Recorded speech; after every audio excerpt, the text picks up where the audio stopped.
So, it feels like it's been 100 years, doesn't it? Since the last time I sat in front of the old microphone and spun a yarn about how important being a good person is and how difficult life can be when the people around you are just awful. And then I took a long ass break. And people are probably going to say, well, why did you do that? I needed to recharge my batteries. My girls got out of school for a couple weeks for Christmas, and I just wanted to maximize the time around them. And then January rolls around, and it was the 2-week ramp up to my 50th birthday. And thank you for everybody who just said happy birthday. And the 2 weeks leading up to that was a bunch of planning and then a bunch of buying and then a bunch of work.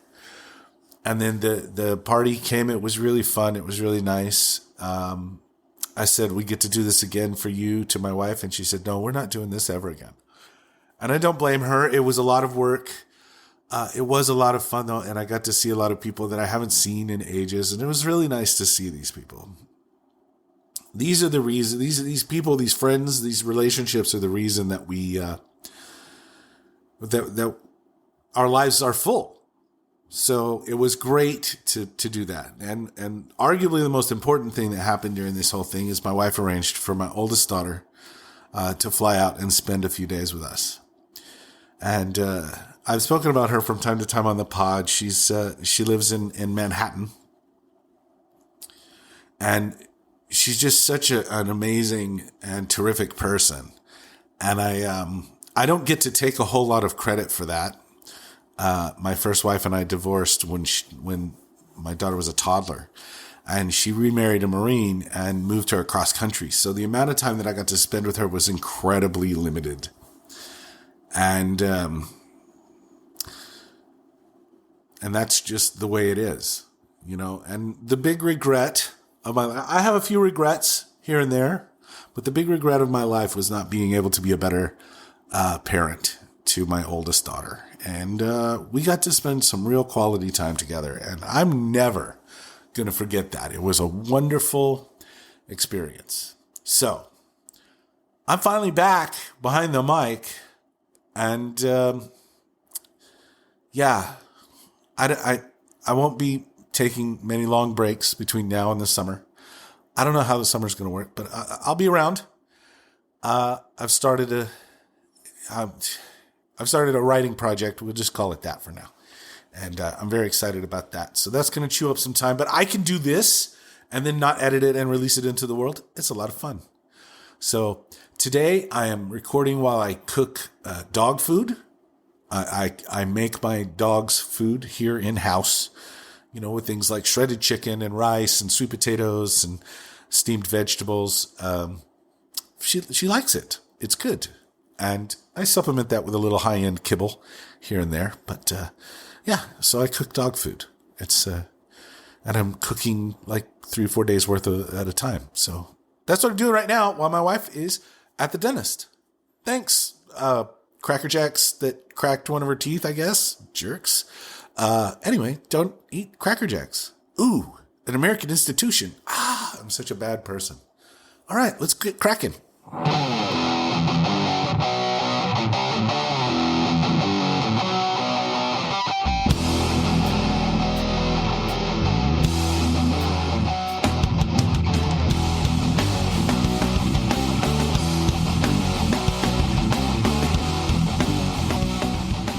Holy cow, I rambled on for 4 minutes there to start. What's the deal? Hey, so we got a new president since the last time I talked. It's as bad / worse than you feared it would be. A lot of these decisions won't, these policies and things won't affect us immediately. A lot of them are like going to be kind of like long-term issues. This is an extremely pro-fossil fuel presidency. he seems to think that that's going to solve all our issues. It won't, and it'll exacerbate a lot of them. We've been having horrible fires out here in Southern California. Horrible residential fires, like Pacific Palisades. Well, these places aren't super residential. They're like mostly residential. Partially, they're dense, but not super dense. Pacific Palisades, Altadena. There's been a lot of fires that are spurred on by incredibly dry conditions because weather patterns have changed. We are in basically nonstop droughts. And then the Santa Ana winds that are getting more and more violent as we go along here. I don't remember them ever being this bad. They're really bad up here where we live. Gusts 50 to 60 miles an hour on the regular during these windstorms. And it's pretty brutal. And when you have wildfires on top of that, fires spread really fast, really fast, especially when everything's dry. So there seems to be this push from the Republicans in the federal government to condition federal aid on California changing policies and doing away with DEI and wokeness. And that's really what I want to talk about today is DEI and wokeness. But before we get into that, I want to talk about conditioning aid and at all. Guys like Tommy Tuberville, who is a senator from Alabama and the former head coach at Auburn University. Tommy Tuberville may be the dumbest member of the Senate. And that's saying something because there's some real dumb bastards up there. Tuberville said that California doesn't deserve anything because they keep electing those stupid people or something of those. I think he said we keep electing morons, which is fucking rich coming from him. But also, that's what democracy is all about. Tommy Tuberville is a fucking moron, and that's pretty easily provable, actually. Yet, I'm not saying that the people of Alabama should throw him out of office. I think that they should vote for the other guy when the other guy is better than Tommy Tuberville. And when they choose Tommy Tuberville, well, that's who they choose. Just like, here in California, we chose who we chose. We choose who we choose because that's how democracies work. That's the thing about adhering to the will of the people. I hate Trump. I hate him. I think he's illegitimate. I don't think he ever should have been allowed to run. But he won that election. He won the 2024 election. Now, I couldn't for the life of me tell you how. People just didn't get behind Kamala Harris the way they got behind Joe Biden. I think that the pandemic was a huge motivating factor for a change of regime because Trump did not handle the pandemic well, and anyone who tells you he did has serious mental blocking out those memories. He was terrible. And then he fomented an insurrection when he lost because he can't stand losing and he had a fear that he was going to be held accountable. Now, he was sort of held accountable, sort of, a little teeny bit. And he ran to stay out of prison and he succeeded because we've all memory hold how bad he was as a president and how destructive January 6th was to our nation, to our fabric. That was literally trying to overturn the will of the people. Now, you noticed when Donald Trump got inaugurated, there was no uprising. There was no guillotine as we stormed the Capitol to stop it from happening because we didn't do that. The will of the people is the will of the people. The problem is a lot of these people voted for him, and we would say things like, well, he's going to do this and do that. And they were like, nah, he'll never do that. He's never going to try to deport 20 million people. They're absolutely going to try to deport 20 million people. He's never going to spend $20 billion, $100 billion a year on this deportation force. They're absolutely going to spend $100 billion a year on the deportation. Because it turns out when you round up a bunch of people and you want to deport them, like I want to deport these 5 million people back to Mexico. What is Mexico going to say? No, you may not. Fucking dumbasses. The thing about deportations is you have to have somewhere to put the people. And we are blessed with a huge, expansive country with enough room for all of us. There's plenty of room to share. There's plenty of jobs to go around. There's plenty of money to go around. These are people, the people who have come here, even though they are now undocumented, came here to make a better life for themselves. And sure, there are going to be some criminals amongst them. There are some criminals amongst the American citizens as well. I hate to break this to you. American citizens break the American laws at a higher rate than undocumented immigrants. Full stop. And it's not even really close because the stakes are higher when you're an undocumented immigrant, when you break the law.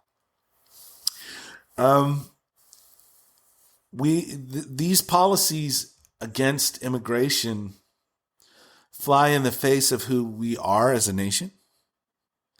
Unless you are a native, an indigenous person to this country, pre-country, unless you're a member of an indigenous tribe, you are the child of immigrants to this place. And your immigrant predecessors took this land from the people that it rightfully belonged to, who didn't believe in actual property. So I guess,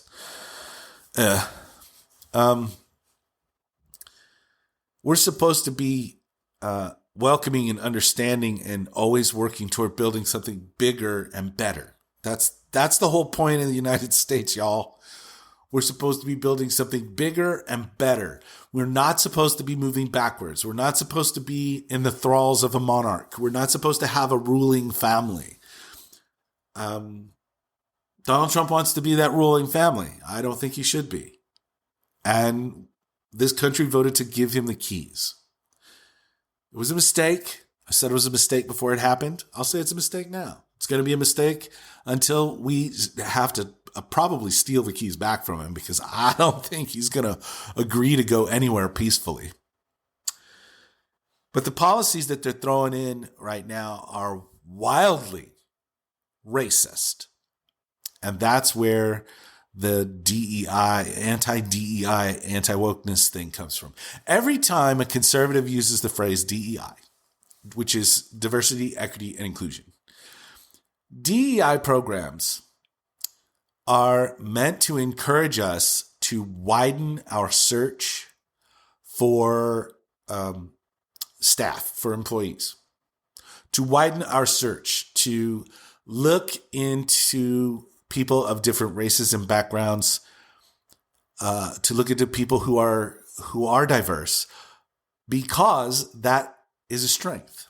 Diversity of thought is a strength. You've heard the old two heads are better than one adage. That's true. You know, when two people are concentrating on solving a problem, they can double their resources that way. And people from different backgrounds will offer different solutions. And the more different solutions you have to choose from, the more likely you are to find a good one.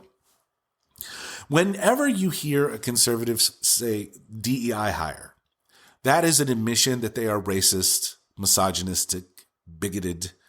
They are anti anyone who's not white, preferably male.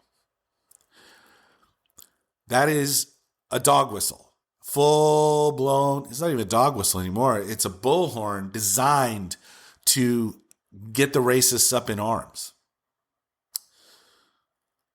And being anti-DEI or anti-woke policies. Anti-woke. where you actually fucking care about the way other people feel.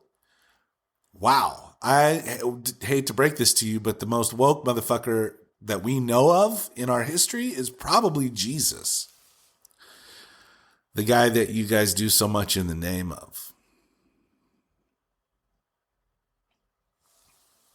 Love thy neighbor, right? Unless he's not white. Unless it's not a man. Unless it's, a fellow Christian. Love thy neighbor except for all this shit. I remember that. I remember that from the New Testament. That was a real big thing. Love thy neighbor as long as they follow all these rules. There was like no, there wasn't. It was just love thy neighbor. How about the meek shall inherit the earth? There are 14 billionaires in the Trump cabinet, and that's not counting Elon Musk. Because he's not technically in the cabinet. Billionaires crafting policy for the rest of us.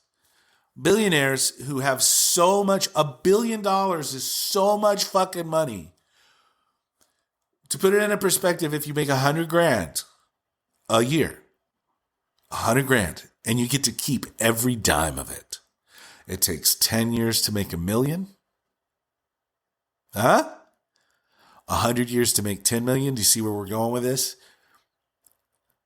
1,000 years to make $1 billion. Is that right? Is it 10,000 years? It's a lot. It's a fucking lot. Is it 100,000?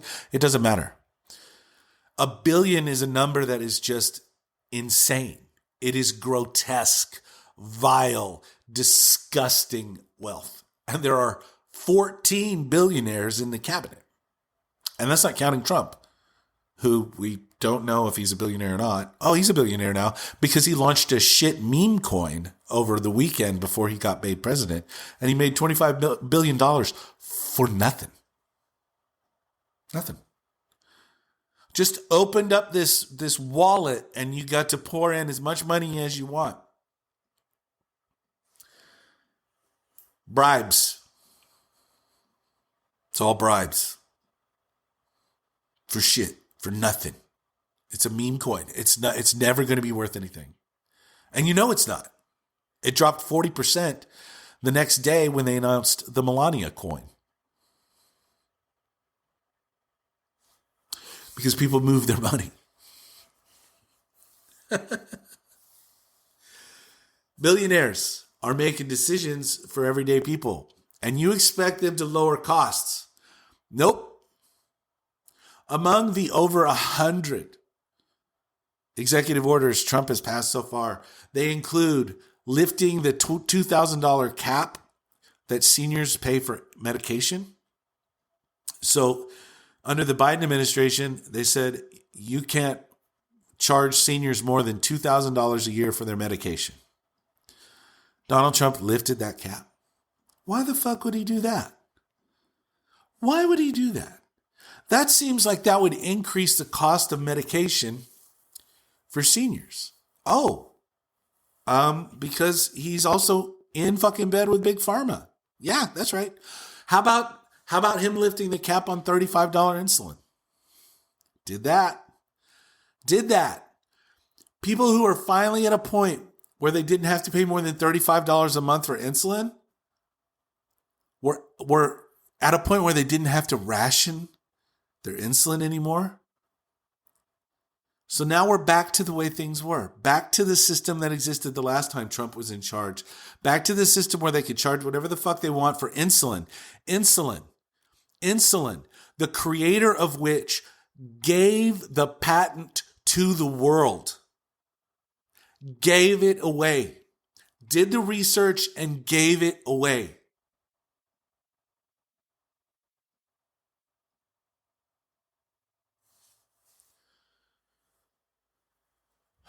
And here we are. The policies under which the last Trump administration existed, where you could charge whatever you wanted for the insulin, that's the policy that probably killed my mom. Yeah. It kills a lot of people when they have to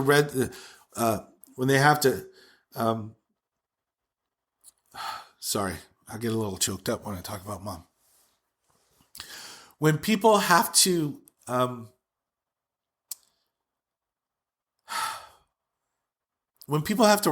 their insulin, they don't take enough, and their blood sugar spikes are brutal. They try to ration their care so that, the highs aren't too high and the lows aren't too low, but it doesn't matter because it's doing damage to you constantly. It's killing you. It's leading you toward strokes, heart disease, and other things. You need to take care of your diabetes. You need to take your insulin. And this policy, pulling that policy off, what does that do for people? Makes them sicker. They've removed themselves from the World Health Organization. By removing yourself from the World Health Organization, you don't get access to their information anymore.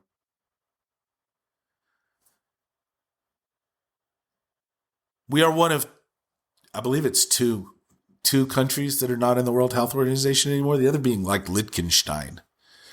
And I think that their monarch is crazy. But why? Why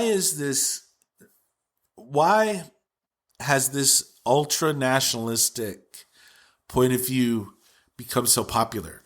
Like, we alone can do all these things. Like, this is only America can figure all this shit out. No, motherfuckers, no. No. When you withdraw from the world, you make yourself weaker. You make yourself a target. You open yourself up to problems that you wouldn't normally have. There are outbreaks that happen all over the world of dangerous illnesses that spread. We all lived through COVID. That's not true. 1 million Americans died from COVID because it was mismanaged by Donald Trump and his administration. No, not all of those lives would have been saved, but a significant portion would have.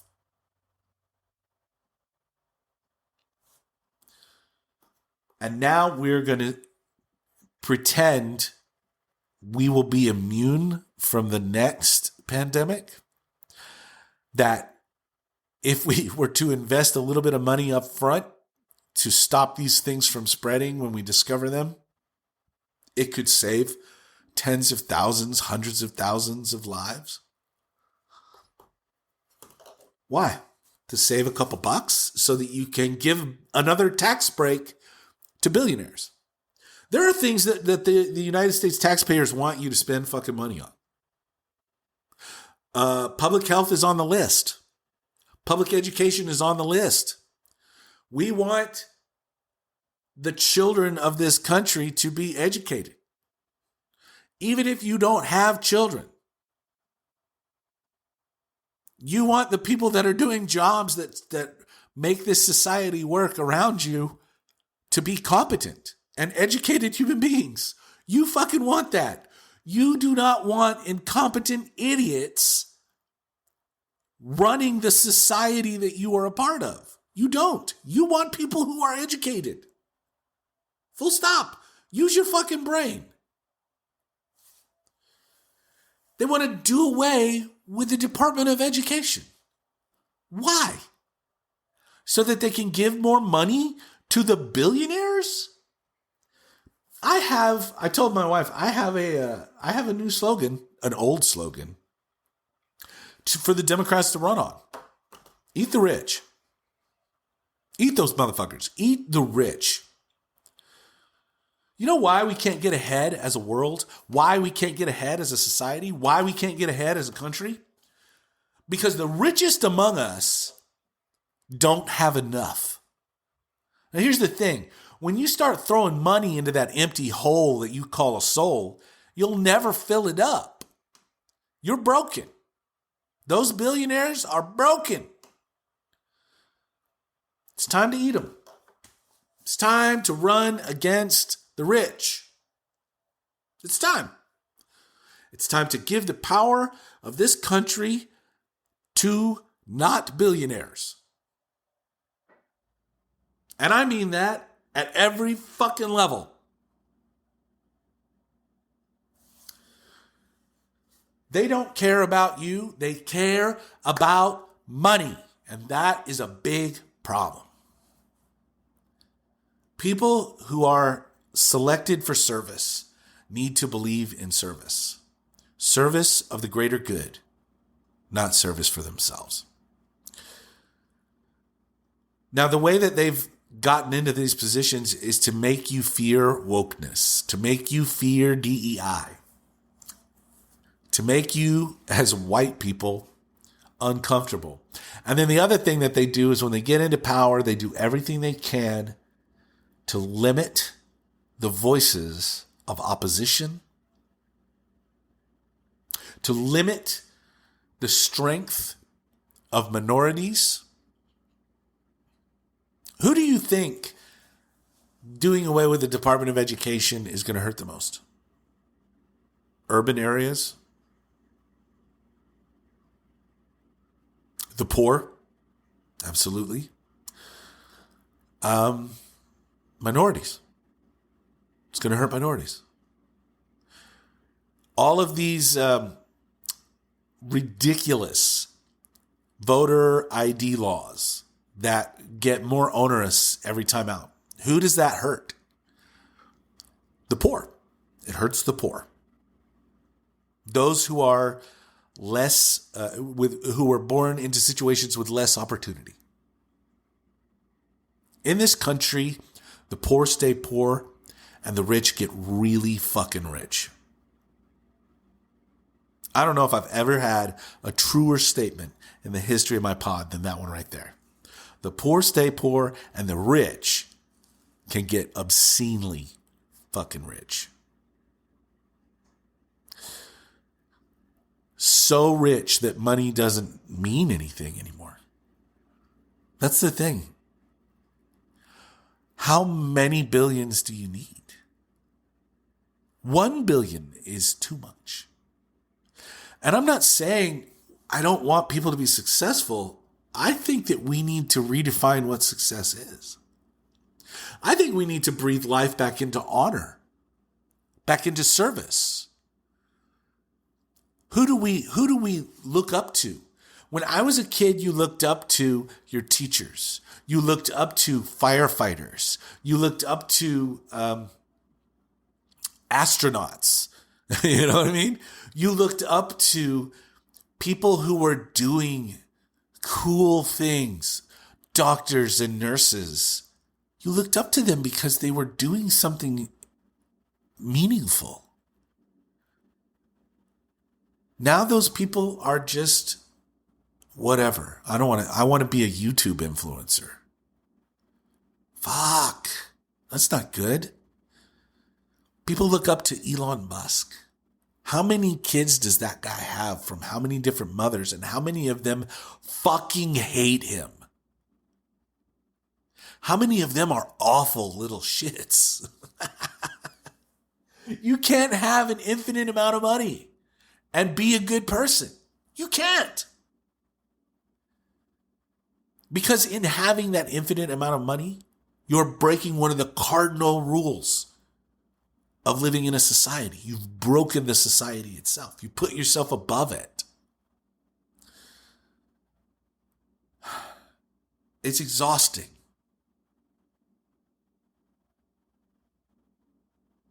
It's totally exhausting. These are going to be 4 of the hardest years, and I don't actually think it's going to last all 4 years, for the record. I don't think it's going to be that hard for 4 years. I think it's going to be, the first 2 are going to be fucking brutal.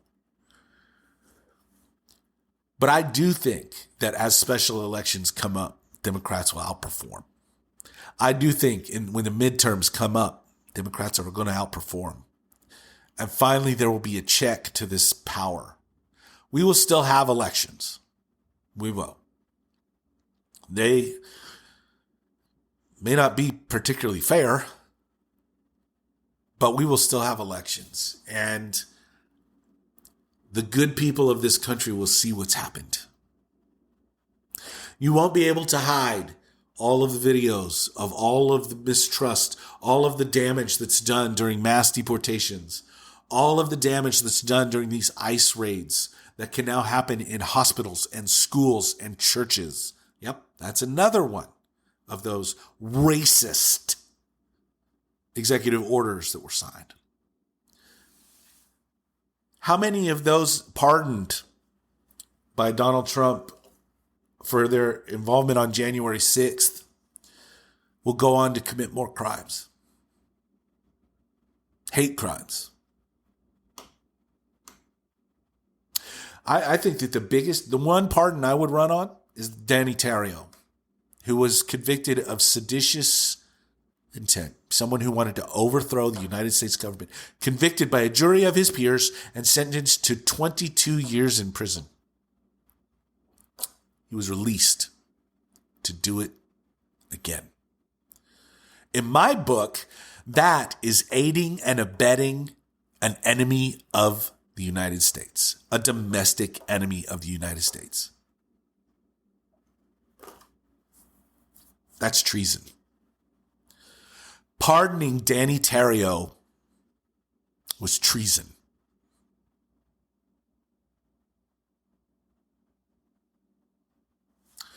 Now, the Supreme Court seems to think that that's okay because presidents, when they use their powers in an official act, are above reproach, immune, which is fucking ludicrous. We're not supposed to live in a monarchy, guys. There's supposed to be checks and balances, and the Senate is not supposed to be a rubber stamp for whatever the president wants to do and whoever the president wants to surround himself with. Pete Hegseth is an abusive fucking drunk, and he's about to be in charge of a military, the Department of Defense, 3 million people. The largest anything he's run was 100 people, and he ran it into the fucking dirt. He's run 2 veterans assistance organizations, and he's run them into the dirt. He doesn't know how to manage money. He doesn't know how to manage people. He's an abusive drunk. Totally unqualified. And they are going to approve him if they haven't already. I guess I should check the news. Let's take a look. Take a look at the news. No.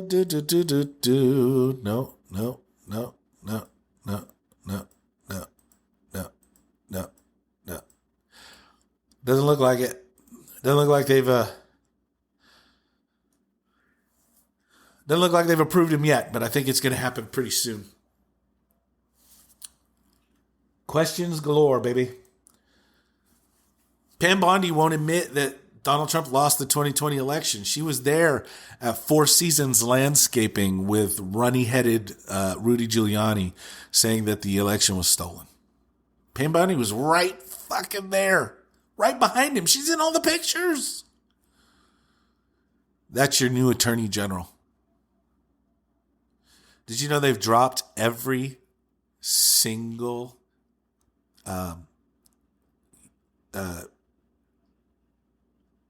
human rights case in the United States? Every equal rights case has been dropped. Every single one. Seriously.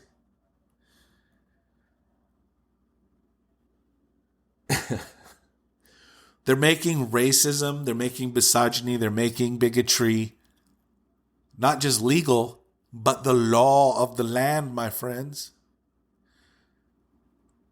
I guess if you're a white guy like me, there's never been a better time to be a white guy since pre-Civil War, right? I'm not cool with it because I happen to have a soul and I happen to think that it's bad to do these kinds of things to people. I happen to believe that the color of one's skin is just a happenstance of your birth. Same with your nationality. I happen to believe that whoever you love is your own fucking business. I believe in freedom. I believe in equality. Oh my God. I am woke. I am pro DEI. I want us to consider every applicant, regardless of the color of their skin or who they love or who they fucking voted for. We got to be better. Leia? My dog. On that note, I'm going to step out. I'm going to throw this up and you guys can take a listen and hopefully come away with a realization about what they're saying when they say, DEI hire or woke policy. Those are the things they can't stand because those are the things that empower, try to level the playing field and try to make us closer to equal, try to bring us true equity. So, I love you guys. Everybody who listens to this, everybody who hears it to the end, you are making a difference. Because you're listening, you're thinking, you're probably doing, I can only imagine that you're doing the right thing. Because you can't sit through 35 minutes of Trent Takes On and not be at least moderately inspired to just not be an asshole. And that's really what I'm shooting for. Be good humans. The tagline at the end of every show. I'll be back before you know it. Really this time, I promise. I'm a little sick today, but I made it anyway. Thank you all so much. One final time. I love you. Be good humans, okay? It's the least we can do. And I'll talk to you very, very soon. In the meantime, I got to let the dog out. And then I got to finish cooking her food.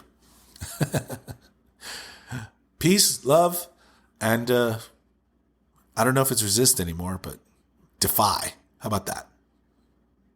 Later, guys.